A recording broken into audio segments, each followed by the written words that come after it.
বাজান আজও মনে পড়ে আল্লাহর কুতুব কালো মানিক আমার শায়খ মুর্শিদ কুতুবুল আলম ফজলুল করিম রহমাতুল্লাহ আলাইহিকে যখন গ্রেফতারি পরোয়ানা জারি হয়েছে, নোটিশ যখন আসছিল, ওখানে কিছু চরমনের কালো মানিকের পাগল ছিল। হ্যাঁ, জোরে কও কথা ঠিক না ঠিক? পুলিশ বাহিনী, এরপরে র্যাব বাহিনী, সব আর্মি বাহিনী ফেল। সাথে সাথে টেলিফোন চলতেছে, টেলিফোনের উপরে টেলিফোন। প্রধানমন্ত্রী ডাক দিয়া বলে, আপনি আসেন।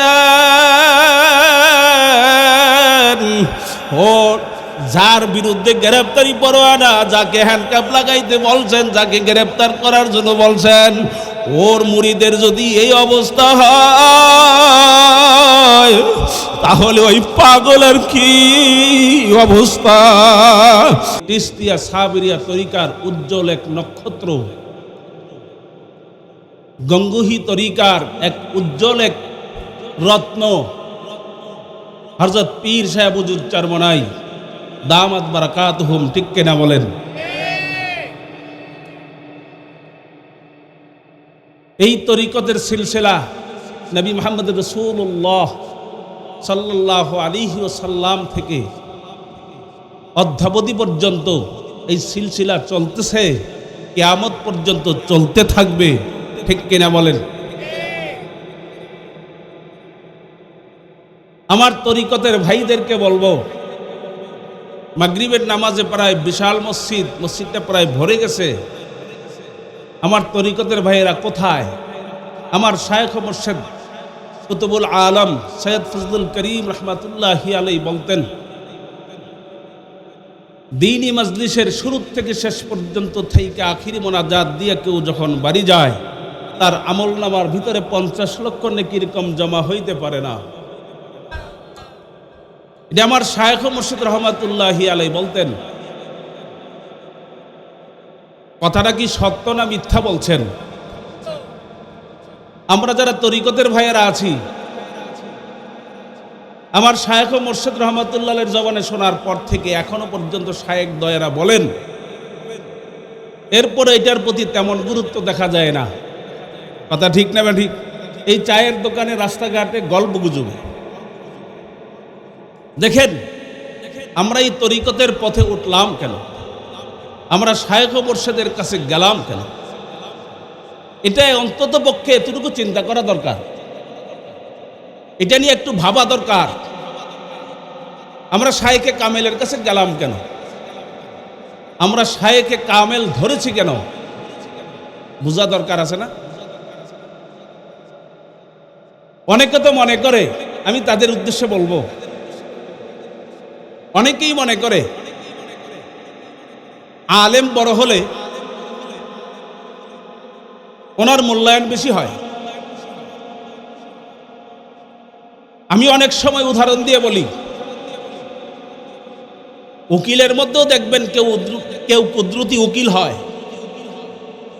কেউ লেখাপড়া করে উকিল হয়। শিক্ষিত উকিল কুদরতি উকিলের সাথে পারে না।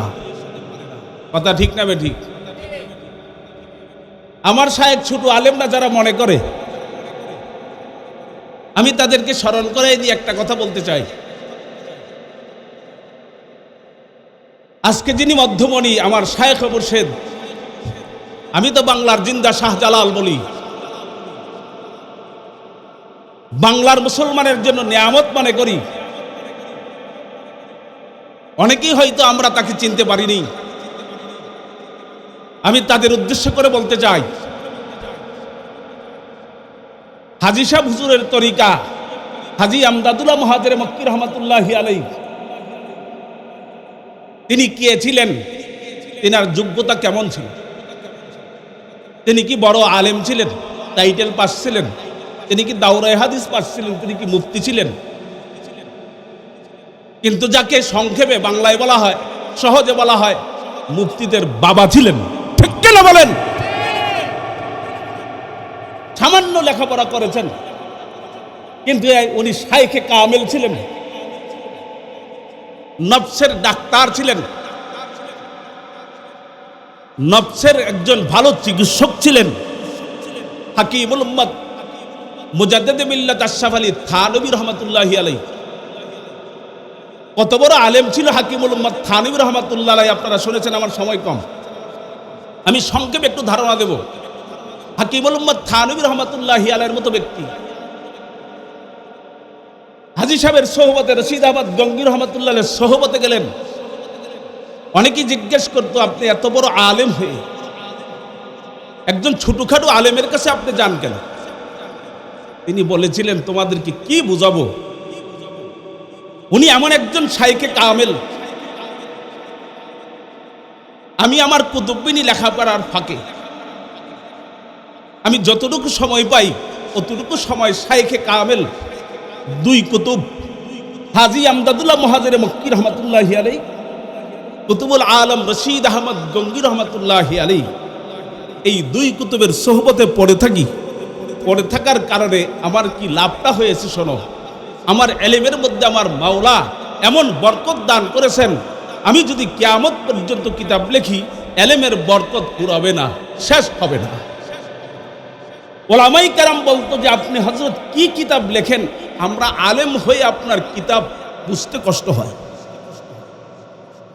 আমরা যখন আপনার কিতাব মোতালা করি, দেখেন তো এই বরকত কোথা থেকে আসছে।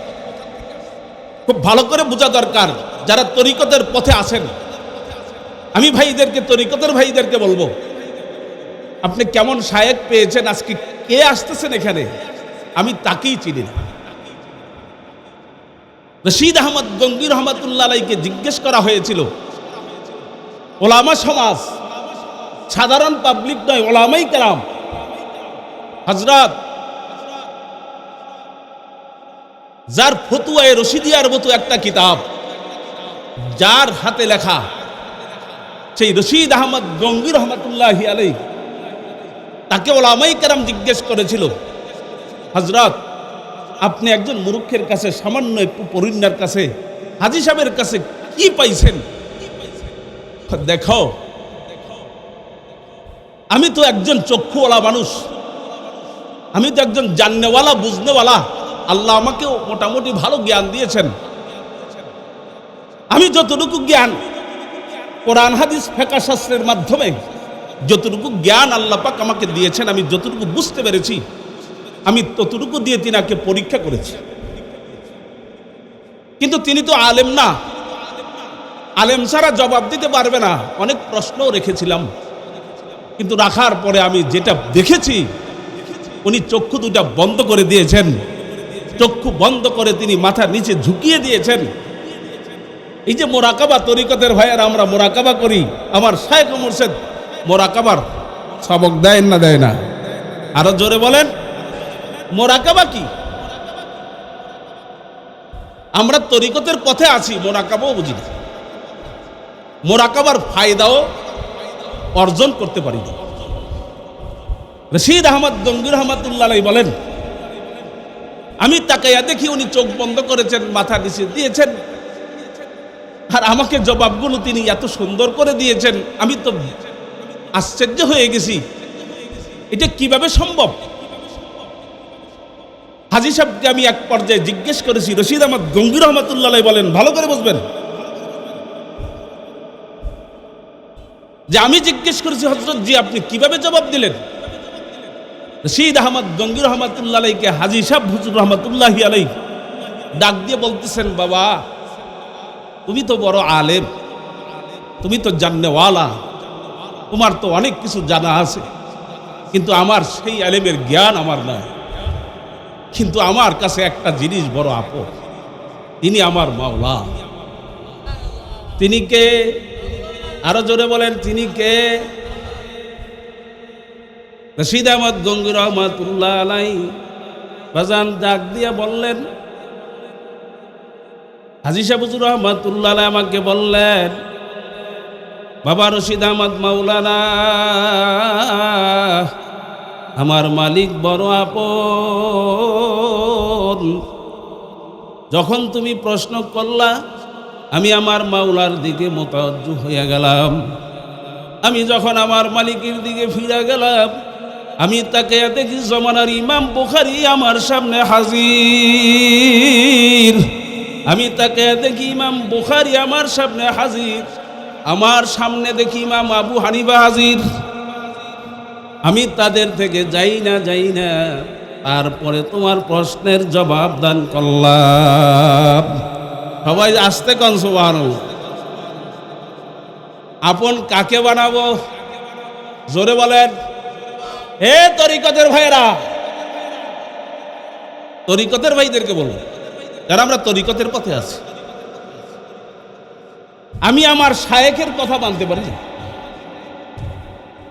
হানাফির শায়েখ একটা শব্দ আছে না নাই? আসতে কয়। হানাফির শায়েখের একটা কথা আছে, হানাফির শায়েখের একটা কাজ আছে। শায়েখের কলব মুরিদের কলব এক হইয়া যাওয়া। বলেন, শায়েখের কলব মুরিদের কলব এক হইয়া যাওয়া হানাফির শায়েখের একটা নমুনা। বাজানদেরকে বলবো, আমার তরিকতের ভাইদেরকে বলবো, শায়েখের কথা মানতে পারি না। আমার এখনো মনে পড়ে এখানে অনেক কুতুবুল আলম কালো মানিক, অনেকে বলতো কালো পীর, বরিশাল্লা পীর, এরকম ভাষা উচ্চারণ করেছে। আমরা ছোট সময় মাদ্রাসায় শুনেছি। ওলামাই কেরাম নাক ছিটকে বলতো, ধিক্কার দিয়ে বলতো। বরিশালে একটা কালো মানুষ আছে। আবার অনেকে মহাব্বতে বলেছে, যারা চিনেছে, কথা কয় না। অনেকে সুন্দর করে আদব সহকারে বলেছেন। কিন্তু আমি আপনাদের থেকে জানতে চাই, আবু জেহেল কি ধ্বংস হয়ে গেছে সব? আবু জেহেল একটা ছিল, কিন্তু আবু জেহেল নাতিপুতি এখনো আছে না নাই? আরো জোরে কর। নবীকে পাগল বলে নাই? কথা কয় না। হ্যাঁ, নবীকে পাগল বললে আমার শায়েখকে অনেকে পাগল বলতে পারে, এটা কিছুই না। কথা কয় না। বরিশালের মানুষ আগে বলতো, অনেকে বলে, এখন বলে। আমি বলি, ওই মানুষগুলো এখনো আছে যারা একসময় বলতো। ওই কালো মানুষটা একটু বেশি বুঝে। এই পাগল, কথা ঠিক না ঠিক? বরিশালের কালো মানুষটা একটু বেশি বুঝে। এখন আবার এরা কথা ঘুরেই ফেলছে। জানেন কি, ওই লোকটা বড় ভালো ছিল, এখনকারটা ভালো না। আউযুবিল্লাহ কর। কথা বুঝেন নাই? কথা বুঝেন নাই? শায়েখের প্রতি ফানা হন, এই গুণ অর্জন করেন। হানাফিক শায়েখের এক গুণ কি বললাম? শায়েখের কলব আর মুরিদের কলব এক হইয়া যায়।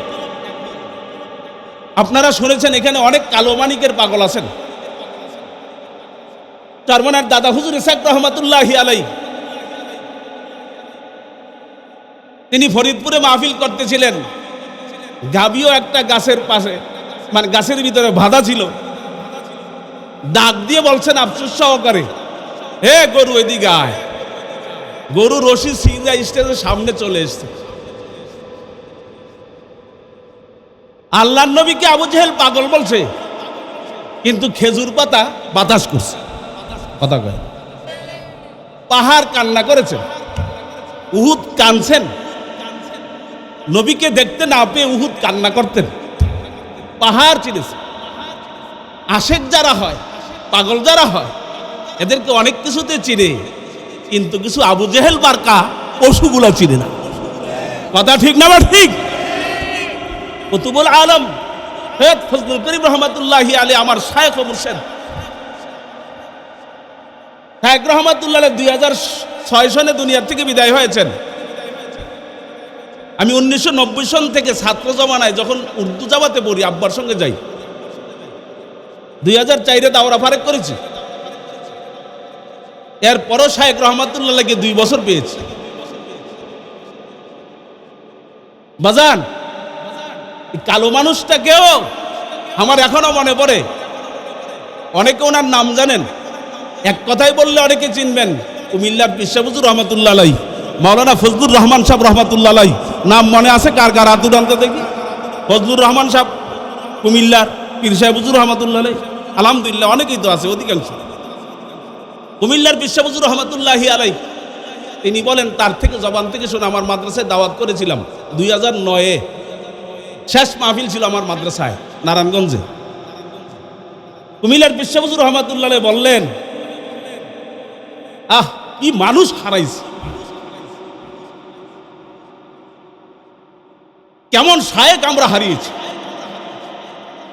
উত্তরবঙ্গে মাহফিল করতেছিলাম, আমি সফরে ছিলাম কুতুবুল আলমের সঙ্গে, মাহফিলে ছিলাম, রিকশায় করে মাহফিলে যাইতেছি,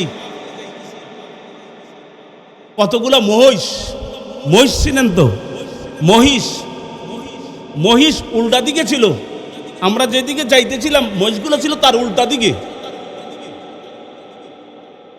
কুমিল্লার পীর সাহেব হুজুর রহমাতুল্লাহ আলাইহি বললেন, আমি একটা জিনিস দেখে আমি চেহারা পিছু ফিরে এনেছি, আফসোস সহকারে কান্না করতেছি। শায়েখ রহমাতুল্লাহ আলাইহি আমার পাশেই বসা,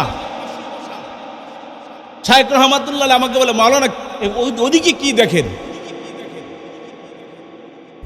না হুজুর। এক পর্যায়ে যে ঘটনাটা ঘটেছে বলতেছে, তাকাইয়া দেখি মহিষগুলো উল্টা দিকে, শায়েখ রহমাতুল্লাহ যেদিকে যাচ্ছেন তার উল্টা দিকে মহিষ। এই মহিষগুলা গার ঘুরাইয়া আল্লাহর কুতুবের দিকে তাকাইয়া রয়েছে। আমি আফসোস সহকারে বলতে চাই, বাজানদেরকে বলতে চাই, তরিকতের ভাইদেরকে বলতে চাই, পায়ে ধরে বলতে চাই, আমার কালো মানিককে এদেশের মহিষ গরু চিনেছে, কত বড় কুতুবে আলম ছিল, কিন্তু আজকে আমরা অনেকেই চিনতে পারি না। এখনো আমাদের সামনে যে রত্ন আছে আমরা তাদেরকে এখনো চিনতে পারি নাই। আমার বর্তমান শায়েখ মুর্শিদ মুফতি সৈয়দ রেজাউল করিম দামাত বারাকাতুহুম, আল্লাহ হযরতের হায়াতের মধ্যে বরকত দান করেন। উনি নিজেকে চুপায় রাখা পছন্দ করেন, যে আমি দেখেছি অনেক। আসলে পাগল যারা হয় এরা লুকাই থাকে, কথা বলেন না কেন? এমন এক শায়েখ এখানে আলোচনা করবেন, আমরা আলোচনার জন্য নয়, আমরা দু চারটা কথা মুযাকারার জন্য বসেছি। বয়ান করবেন তো শায়েখের আলোচনা শুনব, শায়েখের সান্নিধ্য গ্রহণ করব। কি বলেন, কথা ঠিক না বেঠিক? আপনাকে আমাকে পাগল বলে মনে দুঃখ আছে? জোরে বলেন বাজান, মনে দুঃখ আসেনি? বাজান আমি আপনাদেরকে স্মরণ করাইতে চাই, হযরতে আবু হুরায়রা রাদিয়াল্লাহু তাআলা আনহুর মেয়ের জামাই হযরতে আবু হুরায়রা রাদিয়াল্লাহু তাআলা আনহু এমন একজন প্রেমিক, আল্লাহর নবীর দরবারে খাইয়া না খাইয়া পইরা থাকতেন। বাজান তার মেয়ের জামাই সাদ ইবনে মুআজ রাদিয়াল্লাহু তাআলা আনহু, সাদ ইবনে মুআজ এমন একজন আমার মাওলার প্রেমিক ছিল বাজান। তিনি সাহাবাই কেরাম দেখেছেন, সাহাবাই কেরামদের সান্নিধ্য গ্রহণ করার কারণে আমার মাওলা সাদ ইবনে মুআজের মধ্যে এমন নিয়ামত দান করেছেন, যাহা আমি আপনাদেরকে অল্প সময়ে কিছুই বলতে পারবো না। এ দুনিয়াদার পাগল আমার বাজানেরা, সাদ ইবনে মুআজ রাদিয়াল্লাহু তাআলা আনহু ওই নবীর সাহাবায়ে কেরামের জামানা, নবীর জামানা, সাহাবায়ে কেরামের জামানা, এরপরে গেল তাবিদের জামানা। আল্লাহর নবী বলেন, খায়রুল কুরুনি করনি সুম্মাল্লাযীনা ইয়ালুনাহুম সুম্মাল্লাযীনা ইয়ালুনাহুম। আমার জামানা স্বর্ণ জামানা, যদি কোনো জামানা ভালো দেখতে চাও আমার জামানার দিকে তাকাও। আমার জামানার পরে কোনো ভালো জামানা যদি দেখতে চাও তাকায়া দেখো সাহাবাই কেরামের জামানা। সাহাবাই কেরামের জামানা ভালো। এরপরে যদি কোনো জামানা দেখতে চাও ওইটা হলো তাবিদের জামানা। এরপরে বাজান যত জমানা আস্তে আস্তে আমরা যেই জমানার মধ্যে আছি, যেই যুগের মধ্যে আছি বাজান, ভালো মানুষের কোনো মূল্যায়ন নাই। দুষ্ট প্রকৃতি, খারাপ মানুষ, আরে সমাজের যত খারাপ মানুষগুলার মূল্যায়ন চলছে। খারাপ মানুষগুলাকে হাজার হাজার মানুষের সামনে ফুলের তোলা, ফুলের মালা দেওয়া হয়, ওদেরকে নিয়ে বাহবা দেওয়া হয়। আর ভালো মানুষগুলাকে বাজান তিরস্কার, টিপ্পনি মারা হয়। এমন একজন ভালো মানুষ আল্লাহর ফজল এবং কর্মে এই জায়গায় হাজির। বাজানদেরকে বলবো সময় নষ্ট কইরো না বাজান। সাহাবায়ে কেরাম এমন একজন ভালো মানুষ দেখেছেন, যেই ভালো মানুষের নাম হইল আকায়ে নামদার তাজদারে মদিনা জনাবে মুহাম্মদুর রাসূলুল্লাহ সাল্লাল্লাহু আলাইহি ওয়াসাল্লাম। সাহাবায়ে কেরাম আল্লাহর নবী দেখার কারণে বাজান তাদের ঈমান আমল এত ভালো ছিল, তাদের ঈমানকে আমার মালিক আমিনু কামা আমানান নাস বলছে। বলে তোমরা উম্মতেরা, ও আমার বান্দা বান্দিরা, যদি ঈমান আনতে চাও সাহাবায়ে কেরামদের নমুনার ঈমান আনতে হবে। সাহাবায়ে কেরামদের ঈমানের মাপকাঠি আল্লাহ বানাইছেন বাজান। কেন বানাইছেন? তাদের ঈমান এত ভালো ছিল, আকাশের ভিতরে পূর্ণিমার চাঁদ উঠে না, উঠে না। জোরে কন, জোরে কন, জোরে কন বাজান। পূর্ণিমার চাঁদ যখন উঠে যায় দেখবেন পূর্ণিমার চাঁদের পাশে হাজারো তারকা থাকে, ওই হাজারো তারকার ভিতরে পূর্ণিমার চাঁদ কত সুন্দর। ঠিক তদ্রূপ বাজান আল্লাহু আকবার, সাহাবায়ে কেরামের ঈমানের পাশে একটা উজ্জ্বল নক্ষত্র ছিল বাজান, আল্লাহর হাবিব সরকারে দো আলম নবী মুহাম্মদুর রাসূলুল্লাহ সাল্লাল্লাহু আলাইহি ওয়াসাল্লাম। জোরে বলেন কথা ঠিক না ঠিক? সাহাবায়ে কেরাম তাদের সান্নিধ্য গ্রহণ করেছেন তাবি। এর ভিতরে একজন তাবির নাম সাঈদ ইবনে মুসাইয়িব। উনি এমন একজন পাগল ছিল, মানুষ তাকে পাগল বলতো, কিন্তু পাগলের মধ্যে আমার মাওলা এমন নিয়ামত দান করেছেন। মসজিদে নববীর মধ্যে 3 দিন পর্যন্ত বাজান আযান নাই। ওই ইয়াজিদের গোষ্ঠী ইসলামের বড় দুশমন। আমার নবী আল্লাহর ঘর বাজার মসজিদে নববী, যেই নববীর পাশে আল্লাহর হাবিব ঘুমায়, ওই নববী মসজিদের মধ্যে পর্যন্ত আজান বন্ধ করছে। সাঈদ ইবনে মুসাইয়িব বলেন কেউ ছিল না এই মসজিদে নববীর এরিয়ার ভিতরে, কেউ ছিল না যাকে পাইতো তাকে ধইরা আটকাইতো, কিন্তু আমাকে ধরতে পারে নাই। কারণ কি, যখন আমাকে ধরতে আসতো তখন আমি পাগলের অভিনয় করতাম। বলেন না সুবহানাল্লাহ। এ বাজান, চরপুরের ভিতরে এমন কিছু পাগল আশিক আছে না নাই? আরো জোরে কও, আছে না নাই? বাজান আজ মনে পড়ে আল্লাহর কুতুব কালো মানিক আমার শায়খ মুর্শিদ কুতুবুল আলম ফজলুল করিম রাহমাতুল্লাহ আলাইহি যখন গ্রেফতারি পরোয়ানা জারি হয়েছে, নোটিশ যখন আসছিল, ওখানে কিছু চরমনের কালো মানিকের পাগল ছিল। জোরে কও, জোরে কও কথা ঠিক না ঠিক? পুলিশ বাহিনী, এরপরে র্যাব বাহিনী, সব আর্মি বাহিনী ফেল। সাথে সাথে টেলিফোন চলতেছে, টেলিফোনের উপরে টেলিফোন। প্রধানমন্ত্রীকে ডাক দিয়া বলে আপনি আসেন। ও যার বিরুদ্ধে গ্রেফতারি পরোয়ানা, যাকে হ্যান্ডকাপ লাগাইতে বলছেন, যাকে গ্রেফতার করার জন্য বলছেন, ওর মুরিদের যদি এই অবস্থা হয় তাহলে ওই পাগলের কি অবস্থা?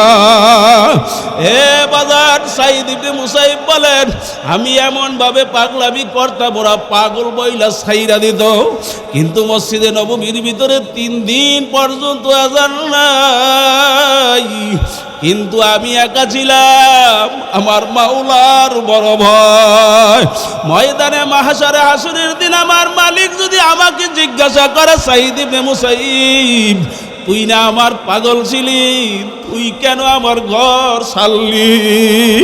হে সাঈদ ইবনে মুসাইব, শোন, আমার মালিকের কাছে আমি কি জবাব দেব? এই জন্য আমি একাই ছিলাম। আমি 3 দিন পর্যন্ত সবার সেজদার হক আমি একা একা আদায় করছি। এ দুনিয়াদার পাগল আমার বাজারেরা, তরিকতের আমার ভাইরা, সাঈদ ইবনে মুসাইব বলেন, আমার কাছে বড় আশ্চর্য, আমার মালিক আমাকে এমন নিয়ামত দান করেছেন, আমি সাহাবী দেখার কারণে আমার মাওলা আমার মধ্যে এই নিয়ামত দান করেছেন। সাহাবায়ে কেরাম ভালো না খারাপ? জোরে কান, সাহাবায়ে কেরাম ভালো না খারাপ? সাহাবায়ে কেরাম দেখার কারণে তার ঈমান আমল এত সুন্দর। এমন নিয়ামত আমার মাওলা সাঈদ ইবনে মুসাইবকে দান করলেন। সাঈদ ইবনে মুসাইব বলেন, যখন আজানের সময় হইতো, কে আজান দিবে? আজান তো বন্ধ, আমি তো নামাজ পড়বো, আজান কি হবে না? ওই আজানের সঠিক সময় আমার কানের ভিতরে একটা অদৃশ্য আজানের আওয়াজ বেশে বেশে আসতো। আমি মনোযোগ দিয়ে শুনতাম, আমি খেয়াল করে তাকাইয়া দেখি, মনোযোগ দিয়ে শুই না দেখি, আল্লাহর হাবিব রওজা পাকে শুয়ে শুয়ে আজান দিতেছে। বাজান, এমন একজন ভালো মানুষ এখানে চলে আসছে, আমার শায়েখ ও মুর্শিদ আল্লাহর ফজল এবং করমে এই গণের গায়ের জমিনে অবস্থান করছেন। বলেন আলহামদুলিল্লাহ। এই জন্য এলাকাবাসী মুসলমান আমার বাবাদেরকে বলবো, এই ভালো মানুষ দেখো, ভালো মানুষ দেখে দেখে ভালো মানুষ হইতে হয়। ভালো মানুষের সোহবতে যাও, আমার মালিক ভালো বানাইয়া দিবে। এই জন্য আমি অনুরোধ কইরা বাজান, আমি সংক্ষেপে শেষ করলাম। আমি বর্তমান শায়েখদেরকে দেখি, তাদের মনের অবস্থান আল্লাহর ফজলে বুঝতেছি। আসলে আমার শায়েখেরা লক্ষ লক্ষ মানুষ চায় না, ওই চরমনের জমিনে ভিড় করবে লক্ষ লক্ষ মানুষ, এত মানুষ আমার শায়েখেরা চায় না। ওই সাঈদ ইবনে মুসাইবের মতো একজন পাগল চায়। আল্লাহ রাব্বুল আলামিন আমাকে এবং আপনাকে ওই সাঈদ ইবনে মুসাইবের মতো পাগল আশিক হওয়ার তৌফিক দান করেন।